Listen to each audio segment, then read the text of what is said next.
Do you know that fibroid can kill faster than smoking? Yes, you heard me right. Fibroid is a condition I've seen with a lot of women. I handled a lot of patients with fibroid. And what strike me is that a lot of them don't know what's going on. They don't know the gravity of the condition they are having.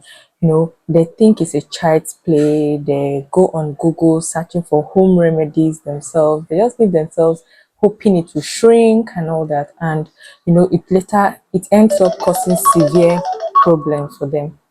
There was something that happened on Facebook maybe last year or so. I saw this post where somebody was talking about fibroid and all that, and the lady commented. She said she has been battling that she has done how many surgeries I can't remember, but it's more than two, and it keeps coming back and she's fed up and all that. So I was moved with compassion for her. So I broke my own standard, my own rule that I set for myself. I broke it. I slid into her DM, to tell her there's alternative for her, there's hope instead of surgeries and all that. And her response shocked me. She showed me why I should have minded my business. Guess what? She wasn't interested in treatment. She told me that I should tell her home remedies to use. Even when I was trying to convince her that having fibroid is far above home remedies. You need holistic approach, you need detox, you need diet, you need well studied and crafted herbal medicines. You also need fertility massages and other complementary therapies. She wasn't ready to have, she wanted shortcut home remedies. So I just hands off and I left her. I just hope she's okay and all that.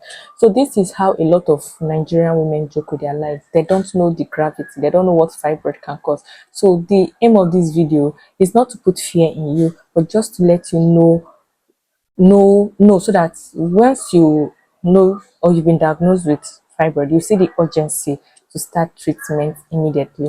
So the first thing I want you to let you know, I'm comparing fibroid to smoking. Smoking causes systemic damage over years, is slow and steady.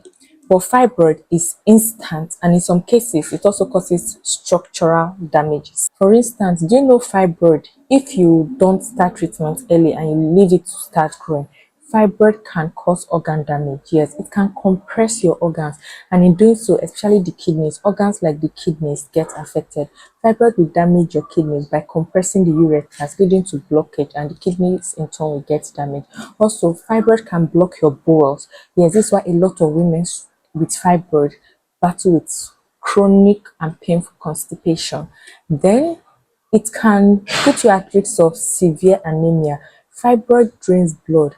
Your period will be so heavy and long, and over time there's no blood left in your body, and some women would even need emergency transfusions to save their life.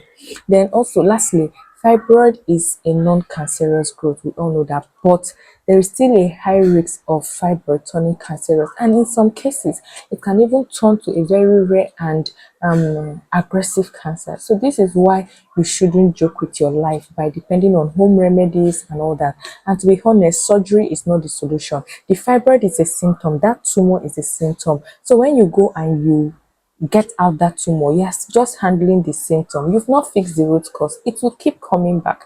So this is why holistic or naturopathic medicine is here for you to get to the root cause, so that once we shrink that using herbs and all that, and we've taught you how to know and avoid the root cause, you will not have that fibroid again. Yes, so even though you don't have fibroid as a young lady, especially if you are taking all these comfort food, processed foods, sugary foods and drinks, and you use a lot of chemicals on your skin and your hair, it's advisable that you go for a pelvic abdominal scan every 6 months, so that you be on the safe side. Also, if you notice any changes in your period, or just even without that, just go for a pelvic abdominal scan every 6 months to be safe.